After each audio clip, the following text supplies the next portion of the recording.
दोस्तों नमस्कार, मैं हूं विनीता यादव। दरअसल अब कुछ वक्त से पता लग रहा है कि भाषणों में तस्वीर बदलने लगी है। प्रधानमंत्री नरेंद्र मोदी जो अभी तक अपने भाषण में ये कह रहे थे कि कांग्रेस जो है वो सब कुछ मुसलमानों को दे देगी, अब कुछ वक्त से तीसरे चरण के बाद से उन्होंने कुछ और करने की अपनी स्क्रिप्ट बदल ली है। उन्होंने अपनी स्क्रिप्ट में इस तरह से अपने शब्द बदल लिए हैं कि अब वो पत्रकारों को ये कहने लगे हैं कि आप अपने शब्दों को मेरे मुंह में मत डालिए। इस तरह की बातें वो करने लगे। बिल्कुल सिरे से उन्होंने बहुत कुछ नकार दिया है। आइए पहले मैं आपको वो कुछ वीडियो जो फोटोज है वो दिखाती हूँ। तमाम अपने अपने फ्रंट में छापा है कई जगह पर कि ये बात कह रहे हैं कि उनके पड़ोसी मुसलमान परिवार थे और वो ऐसा कुछ नहीं करते हैं। प्रधानमंत्री नरेंद्र मोदी मुख्यमंत्री से प्रधानमंत्री के पद पर भी जो आए, उसमें गोधरा कांड कभी भी उनके इतिहास से वो पन्ना है जो कभी नहीं मिटा और उसको वो कहीं ना कहीं अपनी कॉलर अप करने के लिए इस्तेमाल करते रहे। ये एक ऐसा दुख था गुजरात के इतिहास में जिसे भुलाया नहीं जा सकता। लेकिन मोदी जी के लिए यही गोल्डन चैप्टर बन गया, क्योंकि ये भारत है। यहाँ पर हिंदुओं की जनसंख्या बहुसंख्यक है। पूरी दुनिया में अगर हिंदुओं के राष्ट्र की बात की जाए तो भारत और नेपाल है। लेकिन यहाँ पर अब 2024 के चुनाव में ऐसा क्या हो गया है कि अब मोदी जी को मुस्लिम वोटर की चिंता हो रही है। कुछ वक्त पहले अगर मैं आपको याद दिला दूं, 2019 के बाद, उस चुनाव के बाद जब कोरोना आया था और कोरोना आने के बाद खास तौर से एक ही सेगमेंट को, अल्पसंख्यक वर्ग को इस तरह से टारगेट किया था, वो तमाम बड़े टीवी चैनल जहां पर आज खुद प्रधानमंत्री नरेंद्र मोदी ये बोल रहे हैं कि उन्होंने कभी हिंदू मुसलमान का फर्क नहीं किया। लेकिन उस वक्त में तबलीगी जमात का किस्सा आपको याद होगा। पूरे देश में मुस्लिम जनसंख्या के साथ जो कुछ हो रहा था वो आपको याद होगा। उस वक्त कैसे लोगों के साथ अत्याचार हो रहे थे और जहन बदल गए उसके बाद से लोगों के। लोग अलग तरह से सोचने, खाते पीते उठते बैठते एक अलग तरह की विचारधारा का कब्जा लोगों के जहन पर हो गया।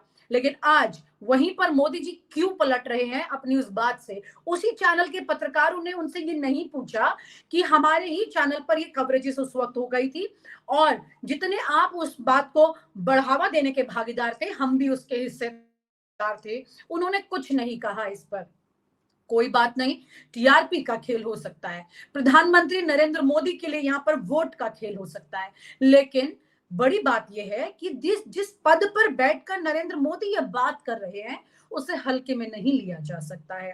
देश के प्रधानमंत्री जब भी कोई बात कहते हैं, यूं तो सदन में हर बात रिकॉर्ड पर होती है, लेकिन सदन के बाहर ये पद, ये कद का व्यक्ति कुछ भी बोलता है तो इतिहास के पन्नों में दर्ज होता है। शायद यही वजह है कि इन तमाम बड़े मीडिया ग्रुप्स ने इस खबर को छापा है, उसे नजरअंदाज नहीं कर पाए। या तो इसके दो बात हो सकती हैं, जिसमें एक तो ये है कि ये खबर छापने से उन तमाम मुस्लिम परिवारों को ये संदेश जा सकता है कि प्रधानमंत्री नरेंद्र मोदी अब फर्क नहीं कर रहे। ये तीसरा टर्म अगर उन्हें मिल गया तो ये बिल्कुल पाक साफ रहेगा, इसमें कोई धर्म का अंतर नहीं रहेगा। लेकिन भूलना नहीं चाहिए, क्योंकि जिस तरह की तस्वीर पिछले कुछ वक्त में बनी, प्रियंका गांधी ने अपने भाषण में कहा कि पिछले 10 साल में प्रधानमंत्री नरेंद्र मोदी ने सिर्फ हिंदू मुसलमान किया। हिंदू की बात लगातार कांग्रेस उठा रही है कि मोदी सरकार ये कर रही है, लेकिन वहीं पर प्रधानमंत्री नरेंद्र मोदी ने जो यू टर्न लिया, आइए मैं कुछ अखबारों की आपको दिखाती हूँ खबरें जहां पर ये सब छपा।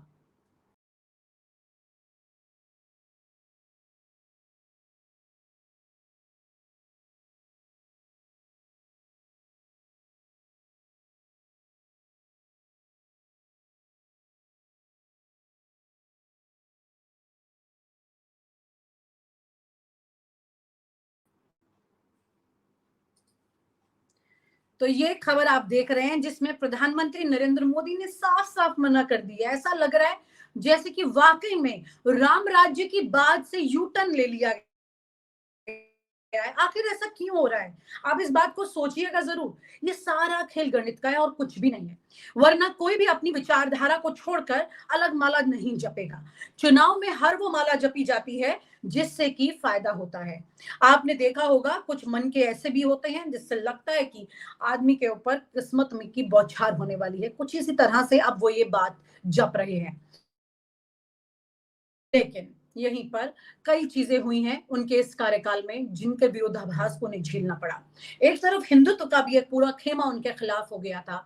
आपको याद है कि राम मंदिर में प्राण प्रतिष्ठा के वक्त में शंकराचार्य प्रधानमंत्री नरेंद्र मोदी के इन कदमों के खिलाफ हो गए थे, जहां पर मोदी खुद करने वाले थे प्राण प्रतिष्ठा, वहीं पर बहुत सारी चीजें बदल गई थी। आखिरी वक्त में उनकी एंट्री हुई थी और उससे पहले तमाम पूजा पाठ कर्मकांड जो थे उसमें सारा काम जो है वो बाकी लोगों ने किया था जोड़े के साथ बैठते हुए।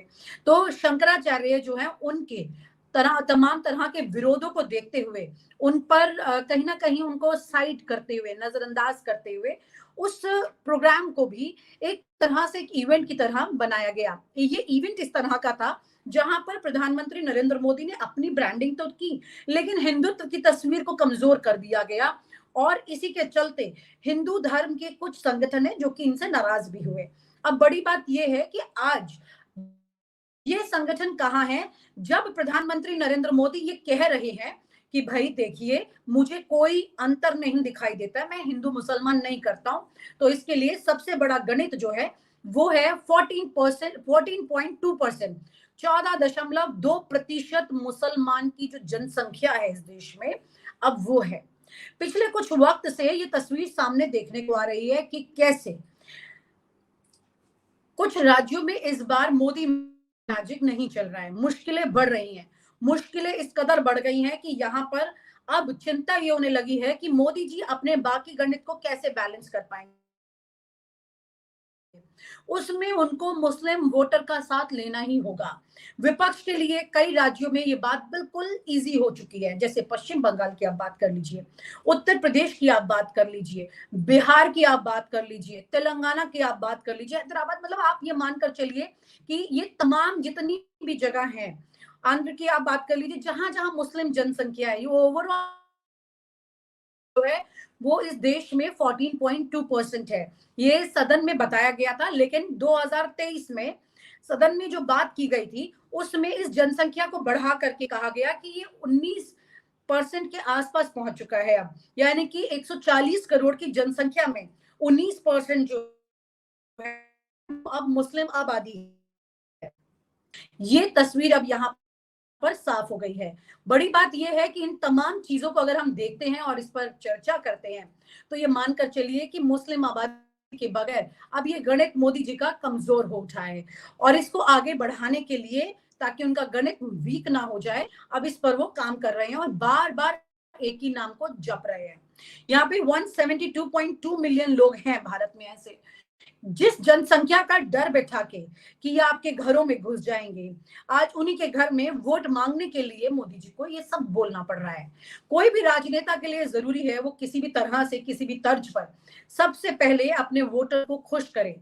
यानी कि एक बात तो पक्की हो गई है यहाँ पर कि आपका वोटर किसी भी जाति या धर्म से है, कुल मिलाकर नेता को आपका वोट चाहिए, चाहे कुछ भी हो जाए। अभी इस विपक्ष की वो तमाम नेता और पार्टियां थोड़ी इत्मीनान में दिखाई दे रही हैं, जो मोदी सरकार के इस वक्त इस चुनाव में एक बड़ा डेंट करने जा रहे हैं, क्योंकि उनको पता है कि पता नहीं वो सरकार भले बना पाए ना बना पाए, लेकिन मोदी ग्राफ को डाउन कर देंगे। क्योंकि 2022 विधानसभा चुनाव को आप याद कर लीजिए, जिसमें समाजवादी पार्टी को पूरी तरह से एक तरफा वोट मिला, हिंदू से आगे बढ़ के मुस्लिम वोट मिला, यह समाजवादी पार्टी को मिला था। यहां पर समाजवादी पार्टी के लिए जो सबसे बड़ा गणित था वो मुस्लिम वोट बैंक बन गया। कांग्रेस और समाजवादी पार्टी का यह गठबंधन भी उसी तर्ज पर है। क्योंकि अगर ये गठबंधन नहीं करते तो ये वोट बैंक इन दो पार्टियों में बढ़ सकता था, जिसका खामियाजा देखने को मिल सकता था। लेकिन इस बार गठबंधन में वो तमाम पार्टियां, चाहे आम आदमी पार्टी हो, समाजवादी पार्टी हो, कांग्रेस है, टीएमसी की बात करें, तमाम पार्टी की आप बात कर लीजिए, शिवसेना मतलब उद्धव ठाकरे को अगर आप एक तरफ करते हैं, बाकी तमाम पार्टियां ऐसी हैं जो कि इस विचारधारा पर चलती हैं। आप चाहे उसमें राजद की बात कर लीजिए, ये तमाम वो पार्टियां हैं जो इस विचार पर चलती हैं जिसका मुस्लिम वोट बैंक सबसे बड़ा वोटर है।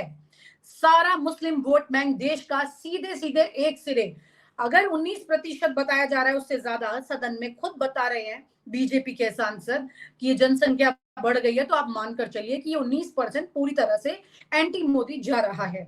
अगर ये एंटी मोदी जाता है तो ये जनसंख्या का इतना हिस्सा जो कि काफी ज्यादा डेडिकेटेड है वोट डालने के लिए, आप जाइए जिन जगहों पर मुस्लिम जनसंख्या ज्यादा है वहां पर आपको बूथ पर लंबी लाइनें दिखाई देती हैं, जिसमें मुस्लिम महिलाएं सबसे ज्यादा शिरकत करती हैं वोट डालने के लिए।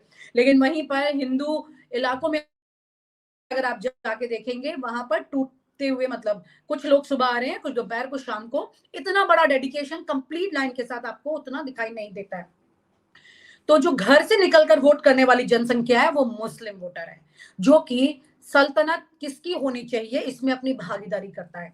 यानी कि कह सकते हैं कि इस वक्त मुस्लिम वोटर अगर घर से नहीं निकले, इस बात के लिए मोदी जी उन्हें कन्विंस कर लें कि मेरे लिए कोई फर्क नहीं है, तो भी मोदी जी को इसका बड़ा फायदा मिल सकता है।